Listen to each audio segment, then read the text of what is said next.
MS వర్డ్‌లో ఏదైనా document అనేది create చేయాలంటే, టెక్స్ట్ టైప్ చేసి, ఫార్మాటింగ్ ఇవ్వడం ఒకటే కాదు. దానికి ఇంకా కొన్ని ఆప్షన్స్ అనేది తెలిసుండాలి. మన డాక్యుమెంట్ అనేది ప్రొఫెషనల్‌గా కనిపించాలంటే కొన్ని ఆప్షన్స్ అనేది యూజ్ చేయాలి. ఆ ఆప్షన్స్ ఏంటి? వాటిని ఎలా యూజ్ చేయాలన్నది ఇప్పుడు ఈ వీడియోలో నేర్చుకోబోతున్నారు. Hi everyone! Welcome back to our channel.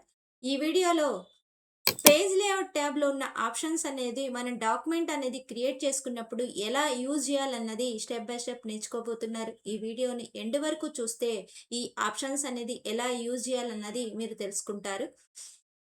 అంతకంటే ముందుగా ఈ వీడియోలోని కంటెంట్ అనేది మీకు యూజ్‌ఫుల్ అనిపిస్తే గనక ఈ వీడియోకి ఒక లైక్ చేయండి. ఛానెల్‌ని కొత్తగా చూస్తున్నోళ్ళైతే సబ్స్క్రైబ్ చేసి పక్కనే ఉన్న బెల్ ఐకాన్‌ని ప్రెస్ చేయండి. ఫస్ట్ ఇక్కడున్న డాక్యుమెంట్‌కి ఇక్కడ పేజ్ లేఅవుట్ ఆప్షన్స్ అనేది ఎలా యూజ్ చేయాలన్నది ఇప్పుడు స్టెప్ బై స్టెప్ నేర్చుకోబోతున్నారు. ఫస్ట్ చూడండి, మార్జిన్స్ అనే ఆప్షన్ ఉంది ఇక్కడ. ఈ మార్జిన్స్ అంటే ఏంటి? చూడండి, మీరు తీసుకున్న టెక్స్ట్‌కి పేపర్ ఎడ్జ్‌కి ఉన్న గ్యాప్ ఉంది గదా! దీన్నే మార్జిన్ అంటారు.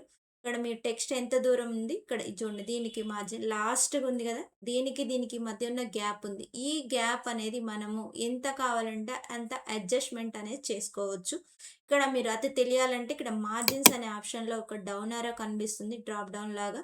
దాన్ని క్లిక్ చేసుకుంటే గనక ఇక్కడ మీకు నంబర్ ఆఫ్ ఆప్షన్స్ అయితే ఉన్నాయి. నార్మల్, న్యారో, ఇక్కడ మోడరేట్ అని, వైడ్ అని ఇట్లా చాలా ఉన్నాయి. ఇవి ఆల్రెడీ రెడీమేడ్ మీకు ఎంతైతే మెజర్మెంట్స్ ఉన్నాయో పక్కన చూపిస్తా ఉంటుంది. టాప్ ఎంత ఉండాలి, బాటమ్ ఎంత ఉండాలి, లెఫ్ట్, రైట్ ఎంత ఉండాలి అనేది ఆల్రెడీ ఉన్నాయి. ఒకవేళ మీరు నార్మల్ ఉంది, నార్మల్‌లో కావాలంటే నార్మల్‌లో క్లిక్ చేసుకోండి. నెక్స్ట్ ఒకవేళ న్యారో తక్కువ మార్జిన్ అనేది కావాలి అనుకుంటే గనక న్యారో చూడండి, ఇందాకటి గ్యాప్ కంటే కూడా తక్కువ గ్యాప్ అనేది వచ్చేసింది. ఇంకా ఎక్కువ గ్యాప్ అనేది యూజ్ చేయాలి అనుకుంటున్నారు చూడండి, వైడ్ పెడితే చూడండి ఎంత గ్యాప్ వచ్చో టెక్స్ట్‌కి లాస్ట్ ఎడ్జ్ కార్నర్‌కి మధ్య ఎంత గ్యాప్ ఉందో చూడండి. ఇట్లాగా మీరు డాక్యుమెంట్‌ని బట్టి ఈ మార్జిన్స్ అనేది అడ్జస్ట్‌మెంట్ అనేది చేసుకోవచ్చు. మనకు కావాలంటే గూడా అంటే ఇక్కడున్న మెజర్‌మెంట్సే కాకుండా మీకు నచ్చినట్లుగా పెట్టుకోవాలనుకుంటే గనక కస్టమ్ మార్జిన్స్ అనే ఆప్షన్ ఉంటుంది. ఇక్కడికొచ్చేసేసి మీకు టాప్ ఎంతుండాలి, బాటమ్ ఎంతుండాలి, లెఫ్ట్ ఎంతుండాలి, రైట్ ఎంతుండాలి. చూడండి, ఫర్ ఎగ్జాంపుల్ ఈ డాక్యుమెంట్‌కి నేను తీసుకున్న ఈ డాక్యుమెంట్‌కి టాపు, బాటము, లెఫ్ట్, రైట్ అన్నీ 1 సెంటీమీటర్స్ అనేది యూజ్ చేయాలి అనుకుంటున్నాను. ఇక్కడ డౌన్ యారో అనేది క్లిక్ చేసేసేయండి. ఇక్కడ 1 సెంటీమీటర్ లేకపోతే గనక ఇక్కడున్న టెక్స్చర్‌ని రిమూవ్ చేసేసి మీరు 1 సెంటీమీటర్స్ అనేది టైప్ చేసుకోవచ్చు.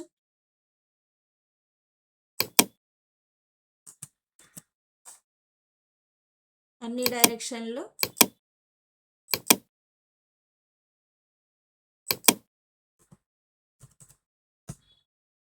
1 సెంటీమీటర్ ఇచ్చేసేసి ఇక్కడ ఓకే ఆప్షన్ అనేది క్లిక్ చేస్తే గనక అన్నిటికి అంటే టాపు, బాటమ్, లెఫ్ట్, రైట్ అన్నిటికి 1 సెంటీమీటర్స్ అయితే ఫిట్ అయిపోయింది.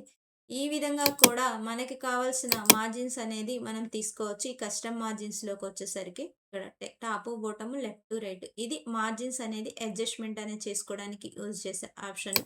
మీకు నార్మల్‌గా కావాలి అనుకుంటే గనక ఇక్కడున్న ఆప్షన్స్ అనేది యూజ్ చేసుకోవచ్చు. రెడీమేడ్ అయినా యూజ్ చేసుకోండి.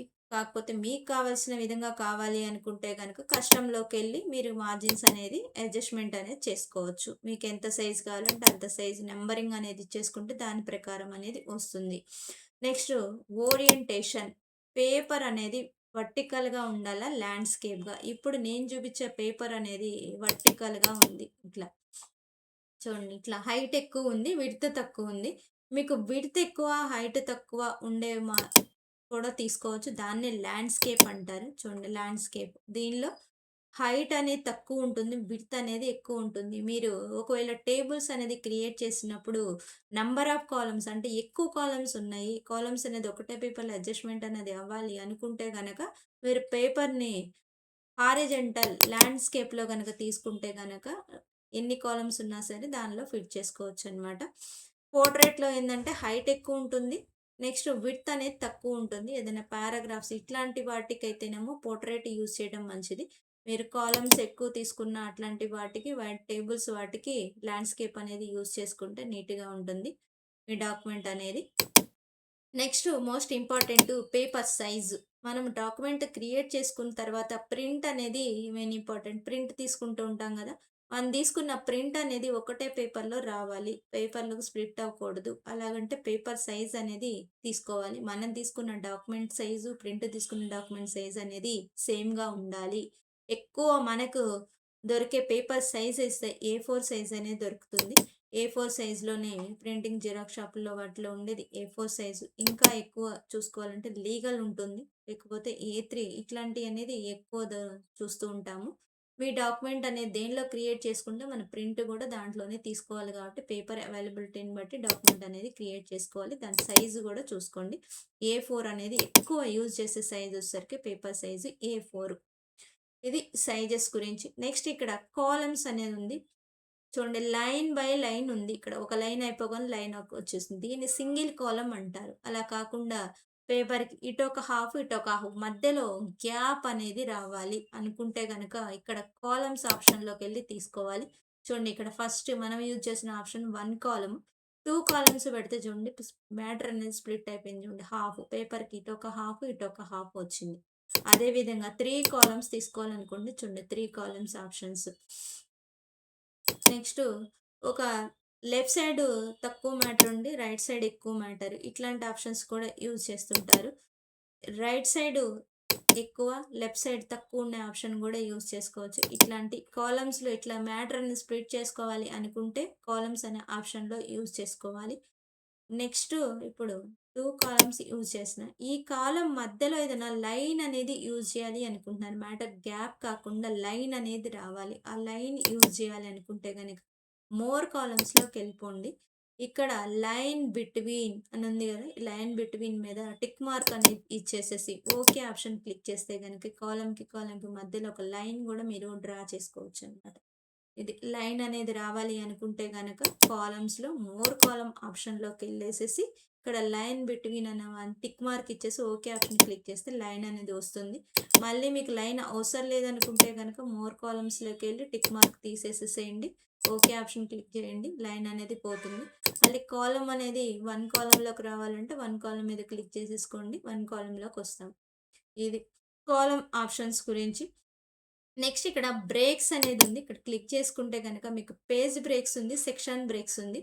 పేజ్ బ్రేక్ అంటే ఏంటంటే మీరిప్పుడు చూడండి ఇక్కడ ఈ ఉన్న పారాగ్రాఫ్ లాస్ట్ పారాగ్రాఫ్ అనేది నాకు నెక్స్ట్ పేపర్‌లోకి రావాలి అనుకున్నప్పుడు మీరు యూజ్ చేయాల్సిన ఆప్షన్ అనేది ఇక్కడ page break option. Page break మీద క్లిక్ చేస్తే గనక ఆ పారాగ్రాఫ్ చూడండి నెక్స్ట్ పేజ్‌లోకి జంప్ అయిపోయింది. ఇట్లాగా మీరు ఒక పేపర్‌లో ఉన్న మ్యాటర్ అనేది ఇంకో పేపర్‌లోకి తీసుకోవాలి అనుకుంటే గనక పేజ్ బ్రేక్ ఆప్షన్ అనేది యూజ్ అవుతుంది. నెక్స్ట్ మరి సెక్షన్ బ్రేక్ అంటే ఏంటో చూద్దాము. చూడండి ఇప్పుడు ఇక్కడ 2 పేపర్స్ ఉన్నాయి ఈ డాక్యుమెంట్‌లో. ఈ పైన పేపర్ అనేది నాకు ల్యాండ్‌స్కేప్‌లోనే ఉండాలి. పోర్ట్రెయిట్‌లోనే ఉండాలి. కింద పేపర్ అనేది ల్యాండ్‌స్కేప్‌లో తీసుకోవాలి అనుకుంటున్నాను. అనుకున్నప్పుడు మీరు ఇక్కడ యూజ్ చేయాల్సింది చూడండి ఇప్పుడు లాస్ట్‌లో. ఇక్కడ వచ్చేసరికి లాస్ట్‌లో మ్యాటర్‌కి లాస్ట్‌లో కర్సర్ అనేది ఉంచి ఇక్కడికొచ్చి ఇక్కడ నెక్స్ట్ పేజ్ దగ్గర సెక్షన్ బ్రేక్ అనేది చేస్తున్నాను. నెక్స్ట్ పేజ్ దగ్గర క్లిక్ చేసేసి ఇప్పుడు ఈ పేపర్ అనేది ఓరియంటేషన్‌లోకొచ్చి ల్యాండ్‌స్కేప్ యూజ్ చేసినాను. చూడండి ఇక్కడ మీకు పైనున్న పేపర్ అనేది పోర్ట్రెయిట్‌లోనే ఉంది. నెక్స్ట్ కిందున్న పేపర్ అనేది ల్యాండ్‌స్కేప్‌లోకొచ్చేసింది. ఇట్లాగా సెక్షన్ బ్రేక్ అనేది చేస్తే పైన ఒక సెక్షన్‌ని, కింద ఒక సెక్షన్‌ని. ఇది మనము ఏ విధంగా కావాలంటే అలా పెట్టుకోవచ్చు. మళ్ళీ కిందున్న సెక్షన్‌లో ఏమైనా చేంజెస్ చేసుకున్నా సరే సేమ్ 2 డిఫరెంట్‌గా ఉంటాయన్నమాట. దీనికోసం సెక్షన్ బ్రేక్ అనేది యూజ్ చేస్తాము. Next line numbers. ఇక్కడున్న వాటికి నంబర్స్ అనేది రావాలి అనుకుంటే గనక నంబరింగ్ ఆప్షన్స్‌లో ఇక్కడ లైన్ నంబర్స్ కంటిన్యూషన్ అనేది పెట్టేసేసేయండి. ఇక్కడ మ్యాటర్ అనేది ఫస్ట్ సెలెక్షన్ చేసుకుంటేనే వస్తుంది లైన్ నంబర్ ఆప్షన్ అనేది. చూడండి ఇక్కడ లైన్ బై లైన్ నంబర్ అనేది రావాలనుకుంటే గనక ఇట్లా లైన్ నంబర్స్ అనేది యూజ్ చేసుకోవచ్చు. లైన్ నంబర్ అవసరం లేదనుకుంటే నన్ దగ్గర క్లిక్ చేసేస్తే గనుక లైన్ నంబర్స్ అనేది రిమూవ్ అయిపోతాయి. నెక్స్ట్ హైపనేషన్. హైపనేషన్ అంటే ఏంటంటే ఇక్కడ చూడండి. ఇక్కడ ఇంగ్లీష్‌లో ఏమన్నా వర్డ్స్ అనేది కొంచెం లాంగ్ సైజ్ వర్డ్స్ ఉంటాయి. వాటిని ఇక్కడ అది ఇక్కడ స్ప్లిట్ అవ్వకుండా నెక్స్ట్ లైన్‌లోకి వచ్చేస్తుంది. నార్మల్‌గా అయితే ఈ హైపనేషన్ అనేది ఆఫ్‌లో ఉంటే గనక. మీరిక్కడ దానివల్ల ఏమవుతుంది, ఇక్కడ గ్యాప్ అనేది వేస్ట్‌గా పోతుంది. ఇక్కడ మీరు అట్లా గ్యాప్ వేస్ట్‌గా పోకుండా ఉండాలి అనుకుంటే, గ్యాప్ అనేది వేస్ట్‌గా పోకుండా ఉండడం కోసం హైపర్‌నేషన్ ఆప్షన్ అనేది యూజ్ చేస్తే గనక, మీకిక్కడ లైన్స్ అనేది ఎక్కువ పెట్టే అవకాశం ఉంటుంది. దానికోసం ఇక్కడ చూడండి, ఆటోమేటిక్ అనేది ఆప్షన్ యూజ్ చేసిన చూడండి, ఇక్కడ సైడ్ అబ్జర్వ్ చేయండి.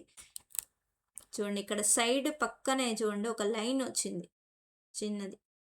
ఇట్లాగా అంటే ఇప్పుడు సైడ్ బార్ ఇది. ఇది మొత్తం కలిపే ఉంటుంది. నార్మల్‌గా మీరు హైపర్‌నేషన్ అనేది తీసేస్తే గనక, ఈ సైడ్ అనేది కిందకొచ్చేసింది జూడండి. ఇట్లాగా దీనివల్ల ఇక్కడ స్పేస్ అనేది ఎక్కువ ఉండిపోయింది. అదే మీరు హైపర్‌నేషన్ అనేది యూజ్ చేసుకుంటే గనక, ఇక్కడ స్పేస్ అనేది కవర్ అయిపోతుందనమాట. ఇట్లా డాక్యుమెంట్స్‌లో ఎక్కువ లైన్స్, ఎక్కువ వర్డ్స్ అనేది పట్టాలి అనుకుంటే గనక, మీరు హైపర్‌నేషన్ ఆప్షన్ యూజ్ చేసుకుంటే గనక, ఇక్కడ స్పేస్ అనేది కవర్ అయిపోతుంది. దానికోసం యూజ్ చేస్తా హైపర్‌నేషన్ ఆప్షన్ అనేది. హ్మ్. నెక్స్ట్ ఇంకా ఇండెంట్, స్పేసింగ్ గురించి. ఇక్కడొచ్చేసరికి లైన్‌కి, లైన్‌కి మధ్య పారాగ్రాఫ్ ముందు, పారాగ్రాఫ్ తర్వాత స్పేసు. ఇట్లా లైన్‌కి, లైన్‌కి మధ్య గ్యాప్ దానికోసం అనేది ఇది యూజ్ చేస్తాం. ఆల్రెడీ ఇది హోమ్ ట్యాబ్‌లోనే వచ్చేస్తుంది. ఇది హోమ్ ట్యాబ్‌లో నేర్చుకున్న, ఇక్కడ నేర్చుకున్న సేమ్ ఒకేలాగా ఉంటుంది. ఇది margins, orientation, size, columns, breaks, next line numbers, hyphenation దీని గురించి. మీరు ఈ ఆప్షన్స్ అనేది యూజ్ చేస్తే మీ డాక్యుమెంట్ అనేది ప్రొఫెషనల్‌గా కనిపిస్తుంది. డాక్యుమెంట్ అనేది క్రియేట్ చేసుకున్న తర్వాత వన్ బై వన్ ఈ ఆప్షన్స్ కూడా యూజ్ చేసుకోండి. మీ డాక్యుమెంట్ ప్రొఫెషనల్‌గా చూపించుకోండి. ఈ వీడియోలోని కంటెంట్ అనేది మీకు యూజ్‌ఫుల్ అనిపిస్తే వీడియోకి ఒక లైక్ చేయండి. కొత్తగా చూస్తున్న ఛానెల్‌ని సబ్స్క్రైబ్ చేసి పక్కనున్న బెల్ ఐకాన్‌ని ప్రెస్ చేయండి. నెక్స్ట్ వీడియోలో ఈ ఆప్షన్స్‌ని యూజ్ చేసుకొని డిస్‌ప్లే బోర్డ్ అనేది ఎలా క్రియేట్ చేయాలి అన్నది నేర్చుకుంటారు. అంతవరకు వీడియోలోని కంటెంట్ అనేది ప్రాక్టీస్ చేయండి. Thanks for watching.